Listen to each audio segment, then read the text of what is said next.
Thank you. Well, I have an impossible task before me right now. I mean, certainly following Dr. Pez, whose work was seminal and really illustrates all that we're doing here. But then to introduce the next speaker, who not only is a friend, but really is one of my heroes. Because when you think about the work that he's done to start from the journey where Dr. Pez started, and what he's done to democratize this concept of wellness, and to make it so that every person in our world has some access to it and understand it.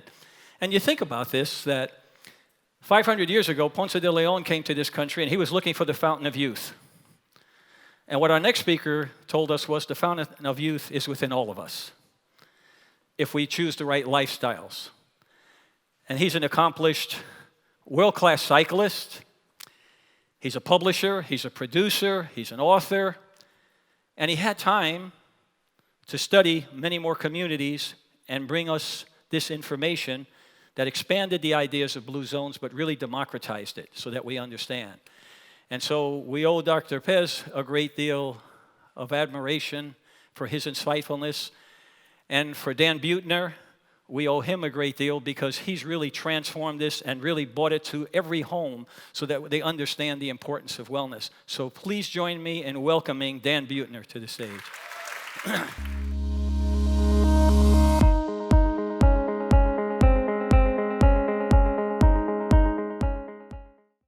I feel like I've blundered into a very big and welcoming family reunion. So thank you for the hug, metaphorically speaking. So I'm going to talk about the world's longest lived people and the lessons they offer us. And many of them, by the way, are very counterintuitive. But I'm a big believer, like Dr. Guerra, that wonderful speech about the WHO, that if you can't measure it, you can't manage it. So I am going to start actually by measuring each and every one of yours life expectancy.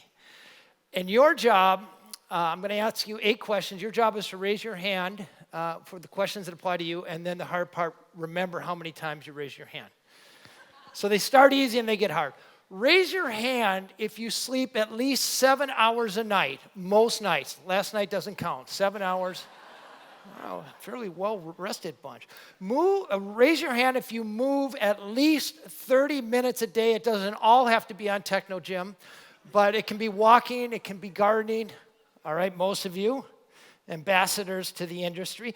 Raise your hand if you eat 3 honest servings of vegetables every day. Vegetables and French fries and ketchup do not count. All right, I would say 2/3 of you. Raise your hand if you have not, and I underscore not, had unprotected sex with a stranger. I said, I'm going to party with you guys tonight. Rich, your hand should be up. All right, the other end of the spectrum. Raise your hand if you belong to a faith. It could be Christian, Muslim, Jew, it doesn't matter. Belong to, keep them up. And keep them up if you show up at least 4 times a month. All right, there's 2 hands. All right. Okay, this is a dumb question for this crowd, but I'm going to ask it anyway. Raise your hand if you have at least 3 friends who, number 1, you can have a meaningful conversation with them. Number 2, you can call them on a bad day and they'll care. And number 3, you actually like them. Like I said, I knew it was a dumb question in this crowd. Raise your hand if you have not smoked in the last 5 years. I mean tobacco. Okay. A few extra hands there. And raise your hand if you have the desire and you believe you have the physical capacity to live to at least age 90. Desire and physical capacity. Okay. That's actually the best predictor, best single most predictor. But when you add all 4 of them up, assuming an age of 50, and looking around me, I can tell you guys are a lot younger. But assuming age 50, if you raise your hand at least twice and you're a man, life expectancy 75, and if you're a woman, it's 79. If you raise your hand at least 5 times and you're a man, life expectancy is 82, and a woman's 86. And if you raise your hand at least 7 times and you're a man, life expectancy is 89, and for a woman, it's 93. So did anybody here raise your hand all 8 times? Anybody? Could you guys stand up, please? Could you please stand up? Look, it's all over on this side. Could we give them a huge World Health Wellness round of applause? You guys are now dismissed to the bar. We have special martinis for you. The rest of you can stay. So in 2003, working with National Geographic, we set out to, in a sense, reverse engineer longevity. Something called the Danish twin study, which Dr. Pess cited, established that less than about 20% of how long you live is dictated by your genes. The other 80% or so is lifestyle and environment. So based on that assumption, we went about finding all the demographically confirmed areas where people are living measurably longest. This little exercise took me about 2.5 years. And then once we found these places, and by the way, Michelle and Gianni have been my partners from the very beginning, really founders of this concept along with me. Once we were able to identify these areas, then we brought on a different team of experts to help us find the common denominators, the correlates. And remarkably, no matter where you go in the world and you find extraordinary longevity, you see the same 9 factors happening over and over again. And I'm going to tell you what those 9 factors are.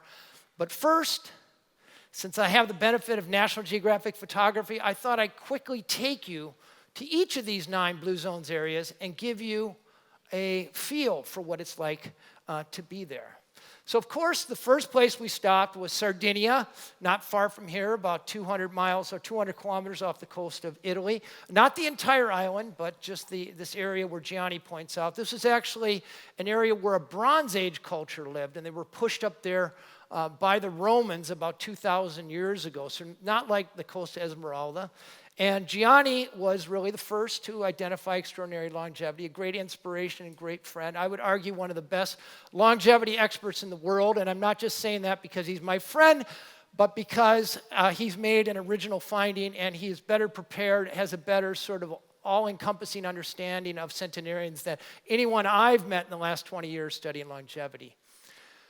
So that's not Gianni. So as Gianni pointed out, this is the area where you have the highest concentration of male centenarians in the world. So guys, this is where you might want to retire. Women, on the other hand, might want to go to the other side of the planet, about 1,200 kilometers south of Tokyo. On the archipelago of Okinawa, you find the world's longest lived women. So among cohorts of women over 60, you see about 30 times more centenarians than you would expect to see among a similar United States population. So this is extraordinary longevity. The islands, in fact, have the longest disability-free life expectancy in the world. What does that mean? They live the longest and they avoid chronic diseases that are foreshortening our lives and costing our world trillions of dollars. They live a long time. They stay sharp until the very end. Why do they do it? Well, certainly part of it's their diet. About 60% of their dietary intake until about 1960 came from one food alone. Anyone want to guess what that food was? Fish, seaweed, I heard. Rice? I'm going to shock you all. It's actually purple sweet potatoes called emo. And the reason they ate them, because it was a typhoon-proof plant. So these typhoons could go through, wipe out everything else, and the sweet potatoes remain. Turns out they're extraordinarily healthy food. Add to that the tofu. They have one of the highest consumption rates of tofu in the world, about 8 times more than we have in the West. Liberal use of turmeric. I'm not a big believer in supplements, but turmeric in teas and food probably has an anti-inflammatory, anti-cancer effect. It's not been proven among these people, but there's a nice correlation. But more important than I believe than their diet are some of the cultural aspects. So I asked you that question, if you have 3 good friends you can count on a bad day. That's a real question. It's the question the Robert Wood Johnson Foundation uses to determine loneliness. If you're lonely, in America anyway, it's probably most of the developed world, you don't have 3 good friends you can count on, it shaves about 8 years off of your life expectancy. Loneliness is as bad for you as smoking 15 cigarettes a day, and it's grossly underappreciated in the longevity culture. Where I come from in the United States, we're not automatically born with those three friends. We have to work to get them. In Okinawa, you're sort of born with something called a moai, a committed social network of friends who support each other throughout their entire life. And the reason I'm showing this picture here is that these 5 girls have belonged to the same moai for the past 97 years. Their average age is 102. They get together every night, gossip, drink sake, argue about who that hot guy liked best back in 1941. But they really have each other's back. It's really, I would say, a smaller version of this conference, but they get together every night. If one doesn't show up to the nightly tea and sake, the other ones are checking in on them. Also, the Okinawan dialect have no word for retirement. Instead, there's none of this artificial punctuation between your useful life and your life of repose. In Okinawa, the word is ikigai, the reason for which I wake up in the morning. It imbues their entire adult life. I had this great conversation with my new best friend, Sue Harmsworth. I got it right? So she told me she bought and sold 3 companies, and she said if she wants to get busy, she announces her retirement. So the prime example, I think, of ikigai. But here it's found in passing down of martial arts. It's continuing to stay active in your profession.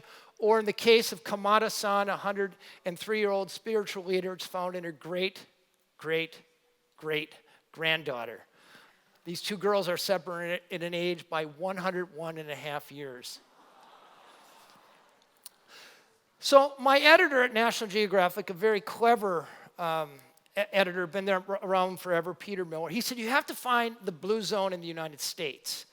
And we had to look hard, but we came across some very interesting data at the National Institutes on Aging that pointed to a very unusual subculture off the San Bernardino Freeway near Los Angeles, in a place called Loma Linda, California. I remember after being in exotic Sardinia, I'm all of a sudden getting off an exit ramp to America's Blue Zone, and the first thing I saw was a Del Taco and a Wiener Hut. I'm like, what's going on here? Well, it turns out Loma Linda, California is home to the highest concentration of Seventh-day Adventists in the world. Adventists are conservative Methodists who distinguish themselves from other Christians in that they celebrate their Sabbath on Saturday and they evangelize with health. But really, there's something pretty extraordinary going on here. Life expectancy for American women is 80, but for Adventist women, it's 89, and for men, the difference is even more remarkable. So think about it for a second. Here is a population of Americans living next to the Wiener Hut and living a decade longer. And what that really means is they're avoiding the diseases that foreshorten their lives. Is it something genetic? No. If you look at an Adventist population, they're from European extraction, they're Hispanics, they're Asian, there's African Americans. It's a heterogeneous population. So what's happening here? Well, I took about 15 trips there over the last 15 years, and you see very clearly from Friday night at sunset until Saturday night at sunset, no matter how busy they are, no matter what the job is screaming at them to do, no matter where the kids need to be driven, no matter what the social schedule is dictating, they stop everything. Friday night, they focus on their families. Saturday morning, they do their church. Saturday afternoon, it's plant-based potlucks. And Saturday afternoon, hardwired right in their religion, is a nature walk. The definition of which has evolved over the decades, but nevertheless, not just during the sort of wellness program at work, they're doing it every year, every decade of their life. Adventists tend to hang out with other Adventists. They take their diet directly from the Bible. I'm not a big Bible reader, but I read it for this story. And you see very clearly in Genesis chapter 1, verse 27 through 29, God prescribes very clearly the diet for the Garden of Eden. Every plant that bears seeds, So that's nuts and grains and beans and pulses. And then every tree that bears fruit. And one stanza later, God talks about green plants. So the Adventists actually follow that. The healthiest Americans are actually vegan Adventists or Adventists who are at maybe a little bit of fish. But they actually follow this Genesis diet. We now know that health behaviors are as contagious as catching a cold. Adventists tend to hang out with other Adventists. Produced men like Ellsworth Wareham, a multimillionaire. Yet when a contractor wanted $6,000 to build a privacy fence, at age 94, he says, well, I'll build it myself for that kind of money. For the next 4 days, our photographer followed him around in the blistering heat as he shoveled cement and hauled timbers. And on the fourth day, predictably enough, he ends up in the operating room. But that's not Ellsworth Wareham getting open heart surgery. That's Ellsworth Wareham doing open heart surgery. It's the guy on the left.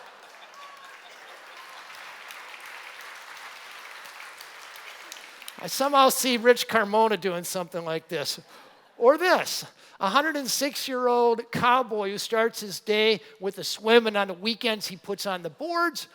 Or my favorite, Marge Jaton, 105, wakes up every morning, reads her Bible for a half hour, eats her breakfast, and she's very prescriptive about her breakfast. Slow-cooked oatmeal, nuts, soy milk, raisins, and then followed by what she calls a prune juice shooter. Imagine that, and move it right on out. And then she pumps iron, gets on her bike, rides down the San Bernardino Freeway, 105, where she helps out with the Loma Linda Senior Center.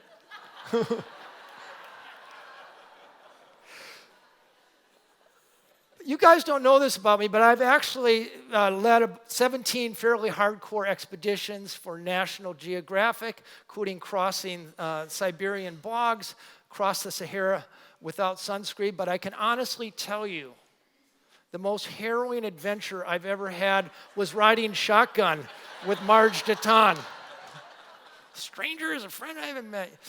So I wrote up these three cultures for National Geographic. It was one of the best-selling issues in the history of the magazine.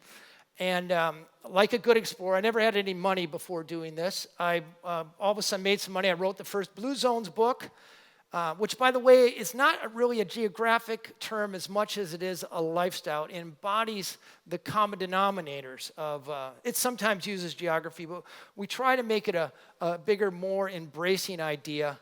Hired the demographers to go out and find other blue zones. We found a fourth blue zone in the Nicoya Peninsula of Costa Rica, not along the beach, sadly, but inland. Here, people have the lowest rate of middle-age mortality in the world.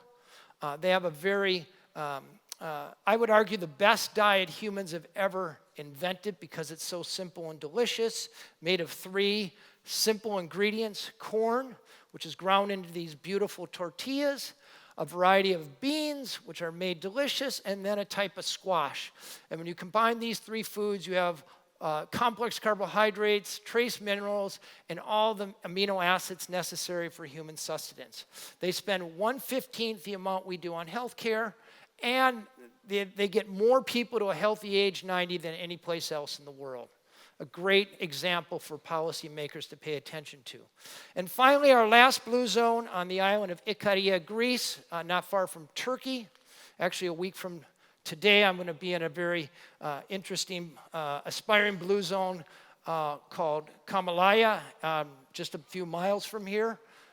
But this one was a very isolated place, largely overlooked by Western civilization. It produces a population with 8 extra years of life expectancy, half the rate of cardiovascular disease, and most interesting, about 1/5 the rate of dementia, as you'd expect to see among a similar population.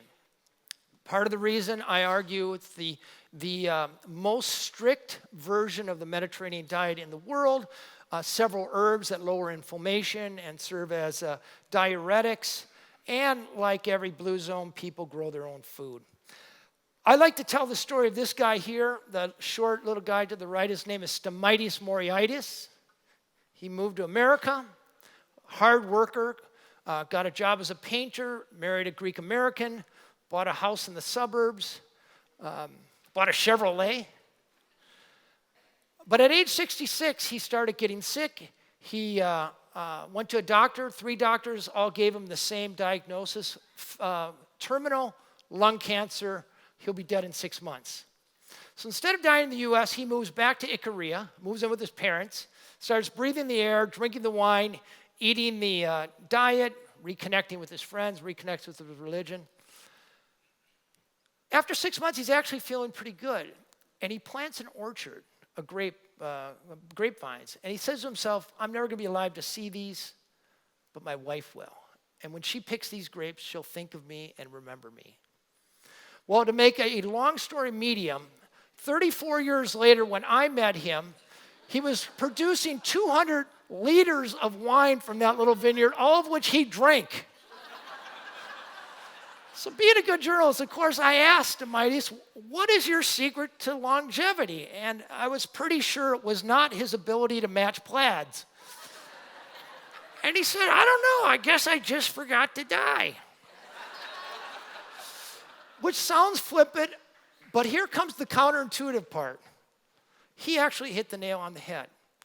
No matter where you go in the world and you see long-lived people, whether it's in Sardinia or Nicoya or Okinawa, it's not because they tried. They never said at age 50, well, go darn it, I'm going to get on that longevity diet and live another 50 years. They didn't join the wellness program at work. They didn't call up an 800 number and start ordering supplements.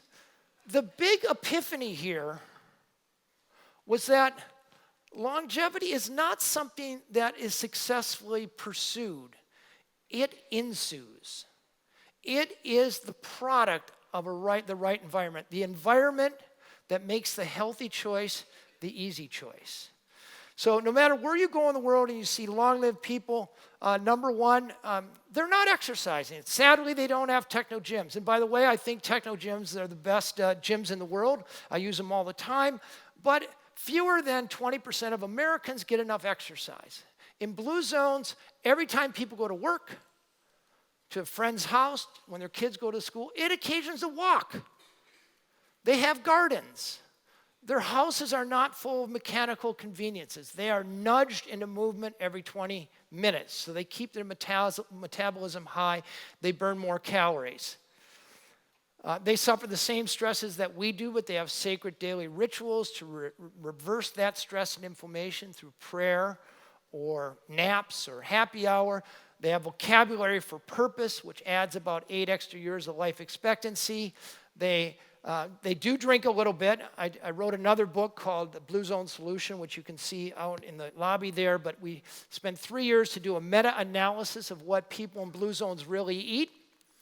And if you average up 155 dietary surveys in all blue zones, you see the same thing.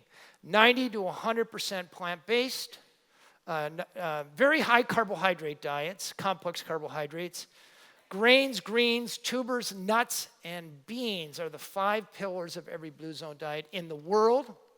If you're eating a cup of beans a day, it's probably adding about 4 years to your life expectancy.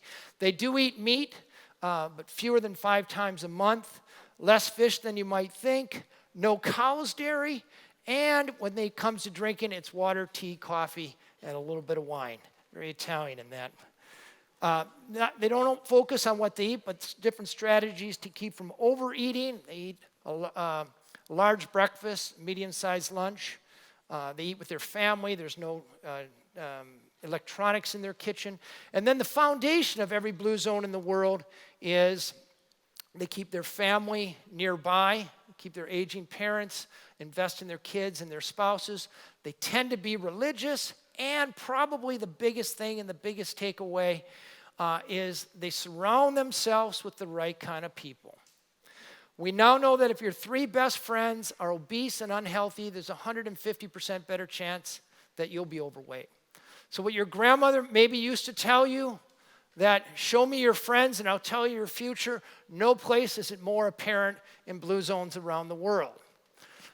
We spend a lot of money in this country trying to prevent disease, diet, supplements, exercise programs, but the problem with all of them is they occasionally work in the short run, but they almost always fail in the long run. Diets, exercise programs, we tend to start them with a lot of enthusiasm after the holidays and usually run out of gas by September. And even if we'd found a pill in the blue zones guaranteed to reverse longevity, Americans wouldn't take it long enough to make a difference. And I hate to tell you this, but when it comes to longevity, there's no pill, there's no supplement, there's no magical serum you can rub on your face that's going to reverse, stop, or slow aging. The best shot is doing what people in the blue zones do. It's shifting the focus from trying to change people's behaviors and changing their environment. People in blue zones, they eat wisely and they move naturally, but because they're underpinned by purpose, they hang out with the right people, and they live in a community where the unhealthy choice is impossible. So over the past 10 years, I've been taking this model and applying it to 26 cities. Today at 4 o'clock, I'm going to show you how you can actually apply this model and make it work measurably for populations. And with that, I'm going to say thank you very much. And as the Sardinians say, Akano sen, I'll see you at 100. Thank you.